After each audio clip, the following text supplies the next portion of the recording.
আসসালামু আলাইকুম। সবাইকে শুভেচ্ছা জানাচ্ছি। মাসুম মাহবুব দেখছেন ওপেন দ্য ইউটিউব চ্যানেল এবং মাসুম মাহবুব ফেসবুক পেজ। পৃথিবীর যে প্রান্ত থেকে যারা দেখছেন সবার জন্য শুভকামনা, ভালোবাসা। দর্শক, বেশ কয়েকটা গুরুত্বপূর্ণ খবর আছে ঝুলিতে। সেগুলো একটা করে দেবার চেষ্টা করছি। ১ম যে খবর সেটি হলো হরমুজ প্রণালীর নিয়ন্ত্রণ নিয়ে যুক্তরাষ্ট্র ও ইরান পরস্পর বিরোধী দাবি করছে এবং কলম্বিয়া ভূমিকম্পে মৃতের সংখ্যা ২৬৫ পৌঁছালো। এখনো উদ্ধার কাজ চলছে।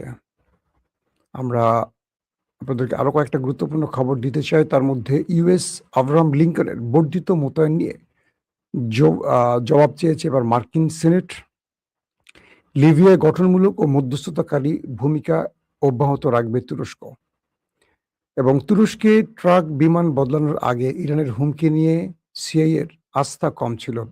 এখানেও একটা দুর্দান্ত প্রতিবেদন তুরস্ক ফাঁস করে দিয়েছে, ইসরায়েলের কাপড় খুলে দিয়েছে।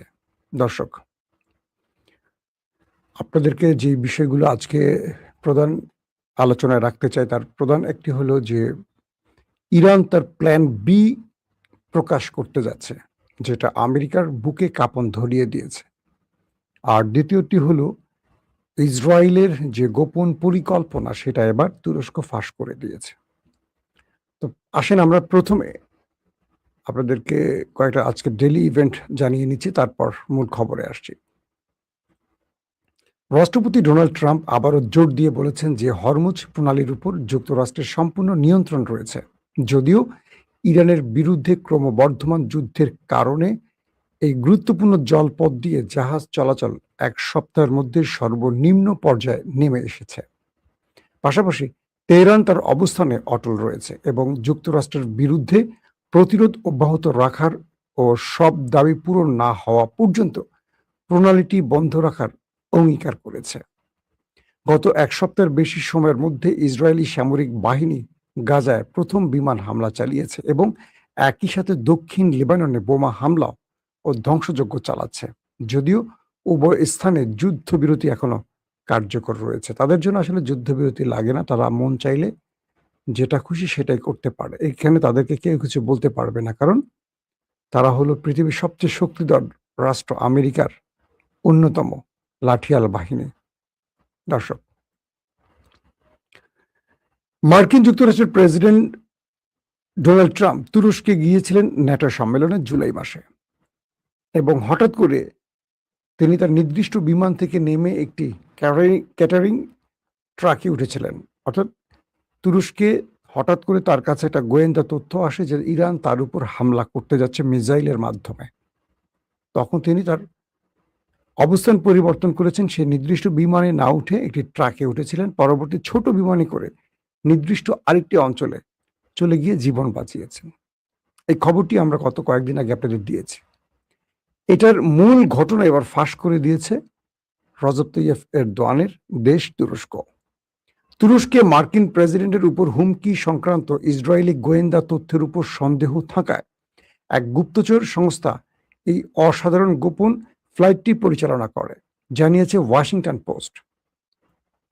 বুধবার দ্য ওয়াশিংটন পোস্ট জানিয়েছে মার্কিন গোয়েন্দা কর্মকর্তারা প্রেসিডেন্ট ডোনাল্ড ট্রাম্পের বিরুদ্ধে ইসরায়েলের মাধ্যমে পাঠানো একটি কথিত ইরানি গুপ্ত হত্যার হুমকির বিশ্বাসযোগ্যতা নিয়ে সন্দিহান ছিলেন এবং এই কারণেই গত এক মাসে তুরস্ক ত্যাগের সময় একটি বিশেষ নিরাপত্তা অভিযান চালানো হয়েছিল।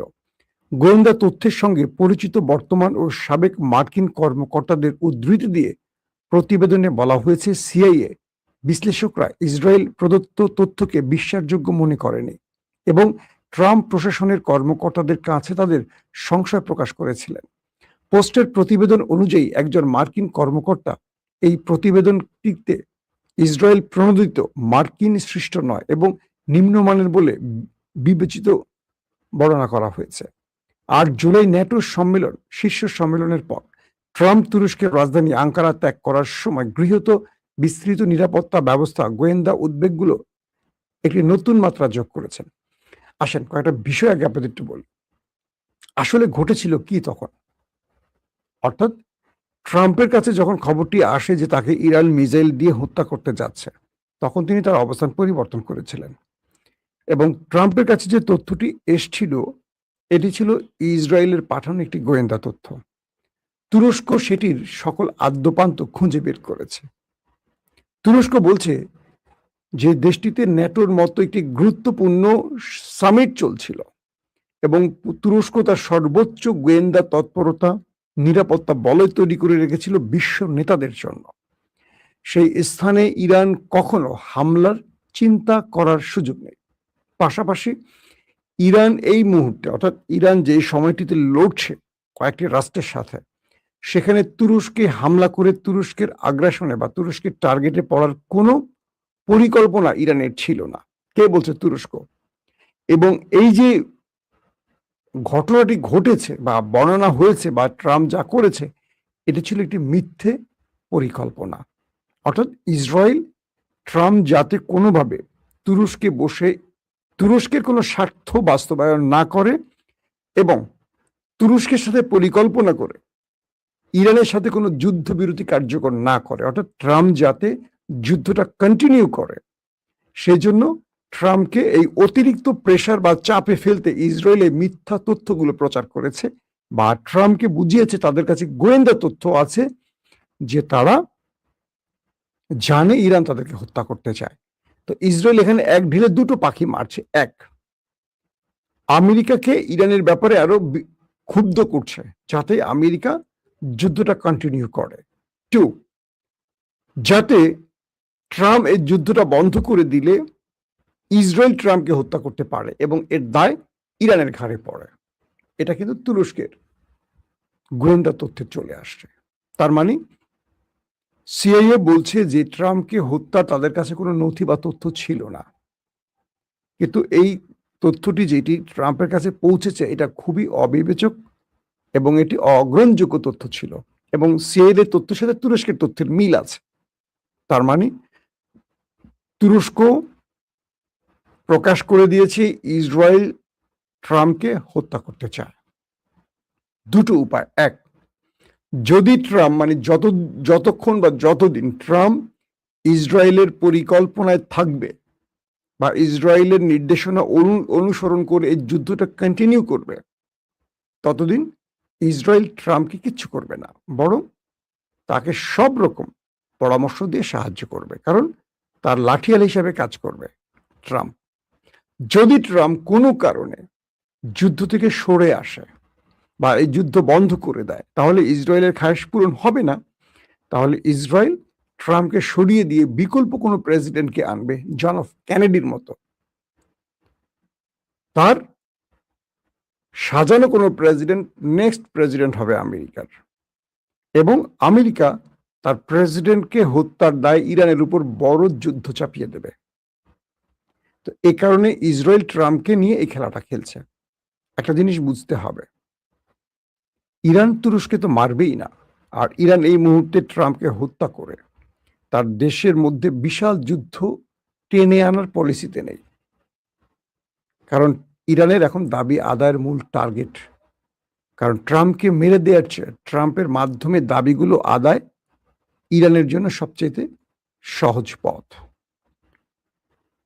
কিন্তু ইসরায়েল যে কাজগুলো করলো এখন তুরস্ক সেটা ফ্লাশ করে দিয়েছে এবং আমেরিকানরা বুঝতে পারছে যে ইসরায়েল আসলে কোন খেলাটা খেলছে।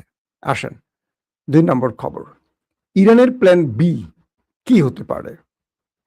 সাম্প্রতিক সময় টেলিভিশন ইন্টারভিউতে ইরানের একজন সামরিক উপদেষ্টা, আপনারা আমার থাম্বনেলে তার ছবিটা দেখেছেন, তিনি স্পষ্ট করে বলেছেন যে আমাদের প্ল্যান বি আছে। যদি আমেরিকা ইরানে নিউক্লিয়ার অ্যাটাক করে বসে, অর্থাৎ তিনি বলছেন যে আমাদের কাছে তথ্য আছে, আমাদের সাথে যুদ্ধে পেরে না উঠে আমেরিকা ইরানে একটা নিউক্লিয়ার বা পারমাণবিক অ্যাটাকের পরিকল্পনা করছে। তো আমরা যে তথ্যটি পেয়েছি যে ইরানে তারা একটা পারমাণবিক অ্যাটাক করতে পারে, আমেরিকা তাদেরকে আমরা এটুকু বলে দেই যে সময়টিতে আমেরিকা ইরানে পারমাণবিক অ্যাটাক করবে তার কয়েক ঘন্টা না কয়েক মিনিট পর মার্কিন যুক্তরাষ্ট্রের যে ঘাঁটিগুলো আছে প্রত্যেকটা আমাদের দখলে চলে আসবে। এবং আমরা এইটুকু বলে দিচ্ছি আমেরিকাকে যে মধ্যপ্রাচ্যে থাকা মার্কিন যুক্তরাষ্ট্রের একজন সেনা সদস্য জীবিত আর তার দেশে ফেরত যেতে পারবে না। কে বলছে? ইরানের সামরিক উপদেষ্টা। তিনি আরো বলছেন যে আমরা প্রত্যেকটা মার্কিন ঘাঁটি আমাদের টার্গেট বলয়ে রেখেছি। এখন পর্যন্ত আমরা যা কিছু করেছি, আমেরিকাকে একটা পথ খুলে দিয়েছে যে আমরা আক্রমণ করছি, কিন্তু আমেরিকাকে বোঝাচ্ছি যে তুমি এখান থেকে চলে যাও। কিন্তু যখন আমেরিকা ইরানে নিউক্লিয়ার অ্যাটাক করবে, তখন আমরা আমেরিকাকে চলে যাওয়ার রাস্তা দিব না, আমেরিকাকে পুরোপুরি মুছে দেওয়ার রাস্তাটা তৈরি করব। মানে প্রত্যেকটা মার্কিন ঘাঁটি, যেটা প্রায় 20-25টা ঘাঁটি আছে গালফ কান্ট্রিতে, প্রত্যেকটা আমরা ধ্বংস করবো এবং প্রত্যেকটা সেনাকে আমরা ওপারে পাঠাবো। পাশাপাশি তাদের একটি সামরিক অস্ত্র, প্রযুক্তি, রাডার সিস্টেম, তারপর যুদ্ধ বিমান, ড্রোন, প্রতিরক্ষা ব্যবস্থা কিচ্ছু ফেরত যাবে না, সবগুলো আমরা ধ্বংস করে দেব। শুধু তাই নয়, স্বয়ং খোদ মার্কিন যুক্তরাষ্ট্রের ভেতরে আমরা অ্যাটাক করব। এটা হলো সবচেয়ে সেন্সিটিভ ওয়ার্ড। আমেরিকার ভেতরে ইরান অ্যাটাক করবে মানে কি? ইরানের কাছে কি সেই প্রযুক্তি আছে? ইরান হয়তোবা সেই ইঙ্গিতটাই দিচ্ছে।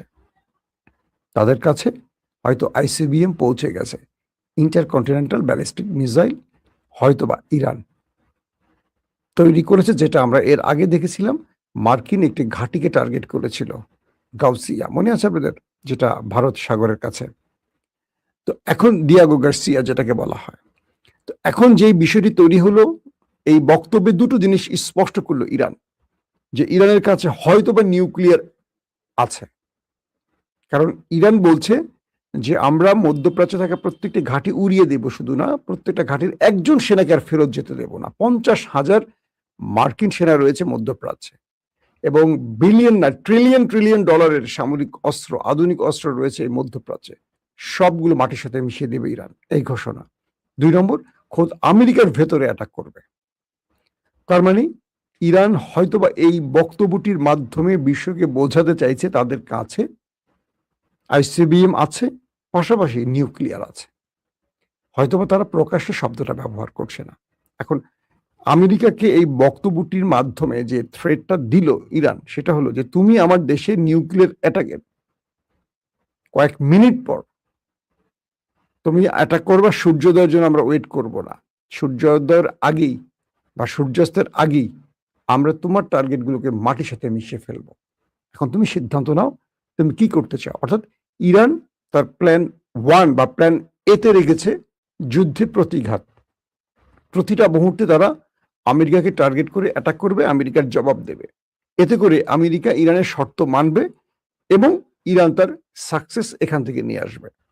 যদি আমেরিকা ইরানের ভেতরে কোনো নিউক্লিয়ার অ্যাটাক করে বসে, এটা হবে ইরানের প্ল্যান বি, এটাকে মোকাবেলা এবং প্রতি উত্তর।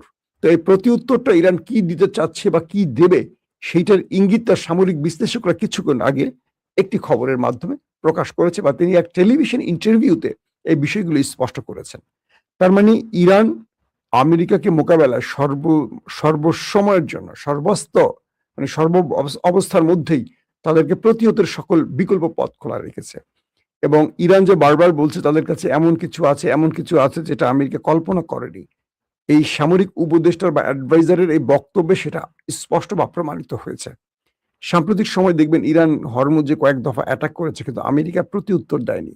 ট্রাম্প ইরানকে সেই অর্থে বড় রকম কোনো শক্ত কথার জবাব দেয়নি, যেটা পূর্বে তিনি দিয়েছেন। এবং বলা যাচ্ছে যে ট্রাম্প তার পুরো লাইফে এখন একটা সিকিউরিটি থ্রেটের মধ্যে আছেন। তিনি গলফ খেলতে যাচ্ছেন, সেখানে প্রতিরক্ষা ব্যবস্থা ইনস্টল করা হচ্ছে। তিনি কোথাও সফরে যাচ্ছেন, সর্বোচ্চ নিরাপত্তার সঙ্গে সঙ্গে প্রতিরক্ষা ব্যবস্থা তার সঙ্গে রাখা হচ্ছে, যে এন্টি মিসাইল। অর্থাৎ নিজ দেশে বা বাহিরে ট্রাম্প পুরোপুরি এখন এক অনিশ্চিত যাত্রার মধ্যে আছেন, এবং ট্রাম্প চরম হতাশাগ্রস্তের মধ্যে আছেন যে এই ইরান যুদ্ধটা তিনি করে কি লাভ পেলেন। একদিকে মধ্যবর্তী নির্বাচনে পরাজয়ের আশঙ্কা তার রয়েছে, অন্যদিকে তার জীবন হুমকিতে রয়েছে। তার মিত্র ইসরায়েলি তাকে মেরে দিতে পারে যদি তাদের কথা না শোনে। তাহলে ট্রাম্প একসঙ্গে 3টা গ্যারাকলে পরে তার 2টা পা 3 দিকে চলে গেছে। ও আচ্ছা, ট্রাম্পের আবার 3টা পা, 2 পাশে 2টা, মাঝখানে একটা পা আছে বোধহয়, না? তো এখন ট্রাম্প আটকা পড়ে গেছে 3 দিকে 3 পা দিয়ে। ইরান তাকে নিয়ে এখন একটা কি বলবো, কঠিন খেলায় মেতে উঠছে। ইরান আবারও বলছে হরমুজ তাদের কন্ট্রোলে আছে, এই হরমুজ তারা কোনোভাবেই আমেরিকার হাতে দেবে না। পাশাপাশি ইরানের শেষ 4টি শর্ত না মানলে অনির্দিষ্টকালের জন্য অথবা স্থায়ীভাবে হরমুজ প্রণালী বন্ধ করে রাখবে ইরান। দর্শক, এখনকার মতো বিদায় নিচ্ছি ইনশাআল্লাহ। আবার দেখা হবে, তার আগে বলছি আমি আবারও সফরে বেরোচ্ছি। তো আমার বন্ধুরা যারা আছেন, আমি খুলনা, যশোর এই অঞ্চলটা সফরে যাব, কুষ্টিয়া আমার বড় হওয়ার শহর, জন্মস্থান, সেখানে যাব। একটা লম্বা সফরে থাকবো। আমি সফর থেকে চেষ্টা করব আপনাদের সাথে কন্টিনিউ লাইভে আসার এবং আপডেট খবরগুলো দেওয়ার জন্য। অবশ্যই আমার জন্য দোয়া করবেন। প্রত্যেকে ভালো থাকবেন। আল্লাহ হাফেজ।